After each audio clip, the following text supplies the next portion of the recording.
Gold trusted gold buyers తాకట్టులో ఉన్న బంగారాన్ని విడిపించి ఈ రోజు ఉన్న మార్కెట్ ధరకే కొనబడును. మరిన్ని వివరాలకు సంప్రదించండి 7771077720. జన విజ్ఞాన వేదిక ఆధ్వర్యంలో ఈరోజు విజయనగరం జిల్లాలో ఉన్నటువంటి పలు మండలాలకు చెందినటువంటి అవయవదానం చేసినటువంటి ఎవరైతే ఆ వ్యక్తులు ఉన్నారో ఆ వ్యక్తులైతే ఈరోజు సన్మాన కార్యక్రమం అయితే జరిగింది. ఇదే క్రమంలోనే ఆ అవయవదానాలు చేసినటువంటి వ్యక్తులు మనతో పాటు ఉన్నారు. అసలు ఎందుకు అవయవదానం చేయాలనిపించింది, అవయవదానం వల్ల ఎటువంటి ఉపయోగాలు కలుగుతున్నాయని వాళ్ళ మాటలను మరిన్ని తెలుసుకునే ప్రయత్నం చేద్దాం. చెప్పండి, ఈరోజు అవయవదానం చేయడానికి గల కారణాలు ఏంటి, అవయవదానం చేయడం వల్ల సమాజానికి ఎటువంటి సందేశం ఇస్తారేంటి?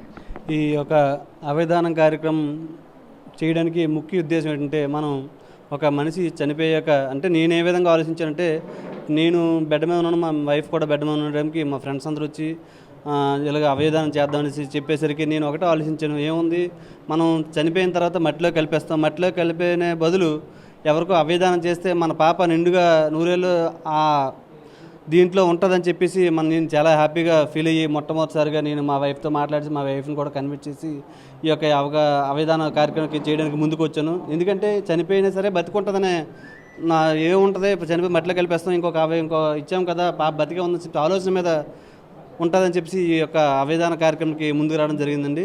అందుకు దానికి నాకు తోడు మా కుటుంబ సభ్యులు, తర్వాత మా ఊరు ఫ్రెండ్స్, మా విలేజ్ అందరూ కూడా సహకరించి ఓకే చెప్పారు కాబట్టి నేను ఈ కార్యక్రమానికి ముందుకు వచ్చానండి అవయవదానం చేయడానికి. అదేవిధంగా అందరూ కూడా అవయవదానం చేసి ఈ యొక్క మంచి పేరు అంటే, మనం చనిపోయిన తర్వాత ఎవరైనా చచ్చి బతకడం కామను, చనిపోయిన తర్వాత ఎస్పెషల్లీ మా పల్లవి అయినా సాయిబాబా అయినా సరే మంచి పేరు ఈరోజు సంపాదించారని అంటే, బ్రతికున్నా సరే వాళ్ళు సంపాదిస్తారో లేదో ఆ పేరు తెస్తారో తెలియదు కానీ ఈరోజు ఇంత ఘనంగా కార్యక్రమం జరిగినందుకు నాకు చాలా ఆనందంగా ఉందండి. ఎందుకంటే మా పాప చనిపోయినా సరే ఇంత మంచి పేరు తెచ్చి మాకు వెళ్ళిందనిసి, బ్రతుకున్న తర్వాత ఇంత పేరు తెస్తుందో తెలియదు, నాకైతే తెలియదండి. ఇంత మంచి పేరు తెచ్చినందుకు చాలా ఆనందంగా ఉన్నానండి. ఈరోజు పాప నా దగ్గర లేకపోవచ్చు అయినా సరే 10 మందిలో జీవించిందని నాకైతే చిన్న ఆశగా ఈరోజు బతుకుతున్నానండి. థ్యాంక్ యూ అండి.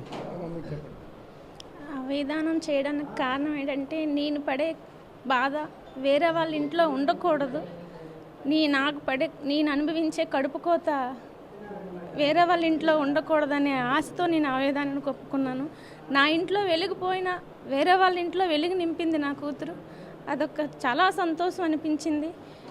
పల్లవి అనగా ఈ సాయి తమ్ముడు అనగా వేరే వాళ్ళ ఇంట్లో వెలుగు నింపారంటే అది ఇంకా తగ్గ సంతోషంగా ఉంది మాకు.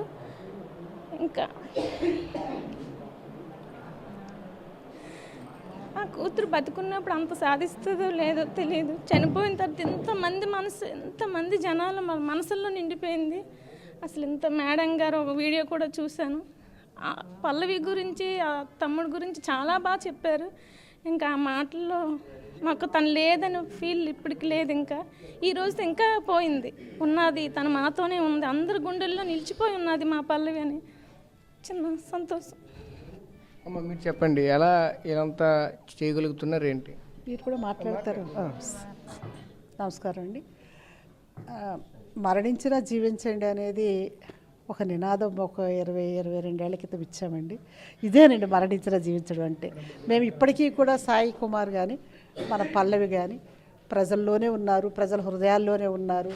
మరొక ఇంట్లో వాళ్ళు దీపమే వెలుగుతున్నారు. వారికి మరణం ఎక్కడుందండి? మరణాన్ని కూడా శిరస్మరణం చేయటం, మరణాన్ని కూడా అజరామరం చేయటం, మరణం తర్వాత కూడా చిరంజీవులుగా నిలిచిపోవటం అనేది ఈ అవయవదానం వల్లే సాధ్యపడుతుంది. అది సాధించి చేశారు. ఎందుకంటే అది చాలా దుఃఖ సమయం అండి.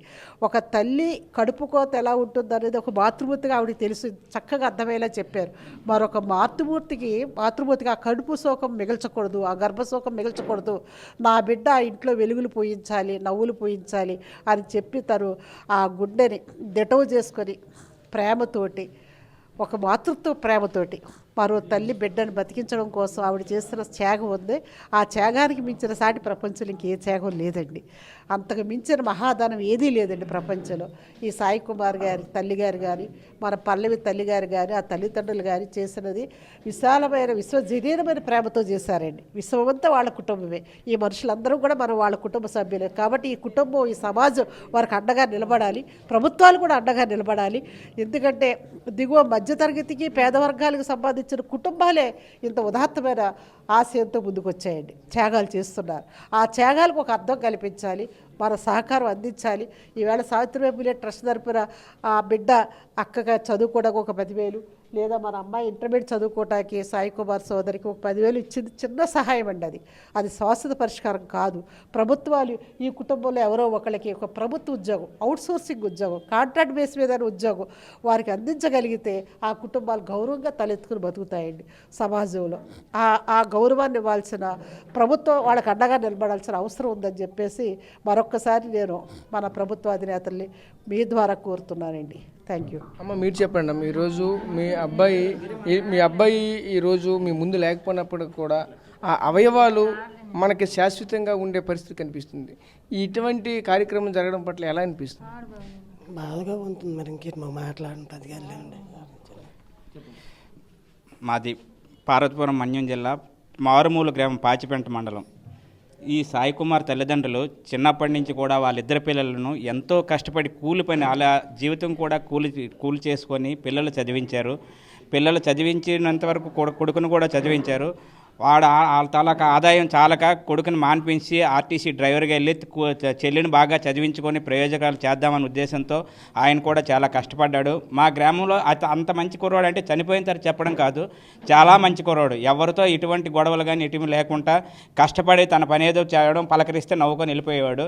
అటువంటి వాడు ఇటువంటి యాక్సిడెంట్ జరిగిందంటే మేము మా గ్రామం అంతా చాలా బాధపడిన వెంటనే హాస్పిటల్కి కూడా ప్రయత్నించి తీసుకెళ్ళిన తర్వాత డెత్ అయిపోయిందని చెప్పిన వెంటనే మాకు డాక్టర్ గారి సలహాలు ఏంటంటే మీ కుర్రోడు ఎలాగా లేడు, మీరు అతని తల యొక్క అవయవ దానాలు చేస్తే మీ కుర్రోడు తరఫున 4 బ్రతుకుంటారు కాబట్టి మీరు చేయాలని మాకు చెప్పిన తర్వాత గ్రామస్తులందరం కలిసి వాళ్ళకు కూడా ధైర్యాన్ని నింపాం. ఎందుకంటే మన కుర్రోడు ఎలాగా లేడు కాబట్టి మన తాలూకా ఆత్మ అనేది వాళ్ళలో 4 ఉంటుంది కాబట్టి తప్పనిసరిగా మనం అందరం అవయవ దానం చేద్దాం, కలిసి మనం ముందుకు వద్దాం. మనల్ని స్ఫూర్తిగా తీసుకొని ఇంకా ఇటువంటి నాలెడ్జ్ అందరికీ తెలియజేసినట్టయితే ఇంకా ఎందరో జీవితాలు బాగుపడడానికి అవకాశం ఉంటుంది కాబట్టి చేద్దాం అనుకున్నాం.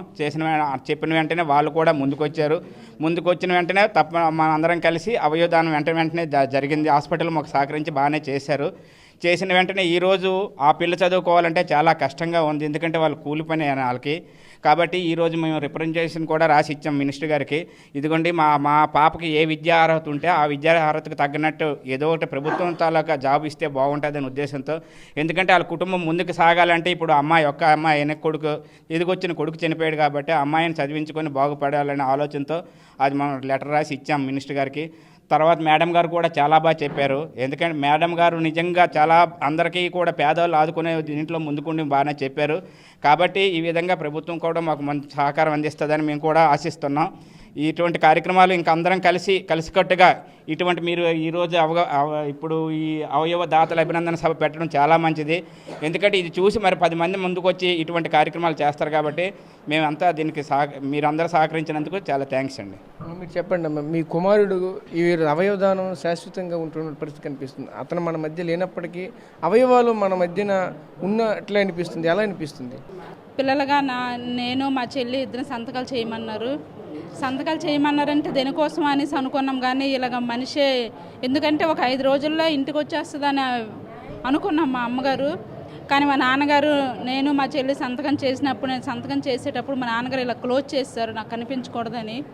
కానీ అక్కడ ఆర్గాన్స్ డొనేట్ అని రాసి ఉన్నది నేను చూశాను. ఆ దుఃఖంలో అంటే అమ్మ పోతుందని దుఃఖము, నెక్స్ట్ మా అమ్మ వేరొకరికి ఒక 5గురికి అవయవాలు దానం చేస్తుందని సంతోషము. అంటే అది ఒకవేళ కొంతమంది ఇవ్వాలనుకున్నా కొంతమందికి అవకాశం ఉండదు. కానీ మా అమ్మకి అవకాశం వచ్చిందని ఆనందం అవుతుంది. కానీ మా అమ్మ మా దగ్గర లేదని బాధ ఒకటి అవుతుంది. ఆ సమయంలో నేను అసలు పెన్ను కూడా పట్టుకొని సంతకం చేయలేకపోయాను.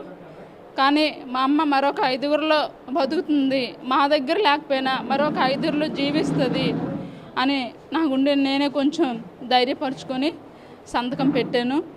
మేము డిసైడ్ అయ్యాము. ఒకటంటే మా 5గురు అక్క చెల్లెలకి మా అమ్మ లేదు, కానీ మరొక 5గురిలో జీవిస్తుందని మాకు ఎంతో గర్వకారణంగా ఉంది. మా అమ్మ ఇప్పటికీ మా దగ్గర లేదు, కానీ మాతోనే ఉన్నట్టుగా ఉంటుంది. ఇక్కడ చూసిన మా అమ్మ మాతోనే ఉన్నట్టుగా అనిపిస్తుంది. కానీ మా 5గురికి మాత్రం అన్యాయం చేసి వెళ్ళిపోయింది. అది నాకు మాత్రం మరో 5గురిలో జీవిస్తుందని చాలా గర్వకారణంగా ఉంది. అలాగే మేము కూడా మా అవయవాలు దానం చేయడానికి సిద్ధమైపోయాము. ఆ తల్లి కూడా పూర్తిగా చెప్పలేనటువంటి పరిస్థితి కనిపిస్తుంది. అలా హృదయ విదారకంగా ఉంటున్నటువంటి పరిస్థితులు కూడా కనిపిస్తున్నాయి. ఏదైతే ఈరోజు గతంలో పల్లవి కావచ్చు, సాయి కుమార్ కావచ్చు, ఇద్దరు కూడా అవయవదానం చేసైతే ఈరోజు విజయనగరం జిల్లాలోనే కాదు, ఈరోజు ఉత్తరాంధ్రలోనే అవయవదానాలు అందరూ చేయాలని అందరికీ కూడా ఒక రకంగా చెప్పాలంటే ముందుగా ఒక అందరికీ కూడా చెప్పుకొస్తున్న పరిస్థితి కనిపించింది. ఇదే క్రమంలోనే ఈరోజు ఆ తల్లిదండ్రులు కూడా వాళ్ళ బాధలు వర్ణాతీతంగా అయితే కనిపిస్తున్న పరిస్థితి కనిపిస్తుంది. అయినప్పటికీ ఈరోజు ఇటువంటి కార్యక్రమం చేయడం పట్లయితే మాత్రం ఈ అవయవదానం పట్లయితే మాత్రం ఒక రకంగా అందరిలో కూడా ఒక అవేర్నెస్ తీసుకొచ్చి అవయవదానం అంటే మనిషి చనిపోయిన తర్వాత కూడా అవయవాలు 10 కాలాల పాటు ఉండాలి అంటే మన మనిషి బతికినట్టే ఉండాలి అంటే ఖచ్చితంగా అవయవదానం మాత్రం అన్ని దానాల కంటే మిన్నని ఒకవైపు అయితే చెప్పుకొస్తున్న పరిస్థితి కనిపిస్తుంది. ఇదే క్రమంలోనే కొన్ని ట్రస్టులు కూడా ఇలా ముందుకొచ్చి అవయవదానం పట్లయితే మాత్రం మరింత అవేర్నెస్ కల్పించే ప్రయత్నం కూడా చేస్తున్న పరిస్థితులు కనిపిస్తుంది. మరిన్ని వీడియోస్ కోసం ఛానల్ ని సబ్స్క్రైబ్ చేయండి. లేటెస్ట్ అప్డేట్స్ కోసం వాట్సాప్ ఛానల్ ని ఫాలో అవ్వండి. ఆ లింక్ డిస్క్రిప్షన్ లో ఉంది.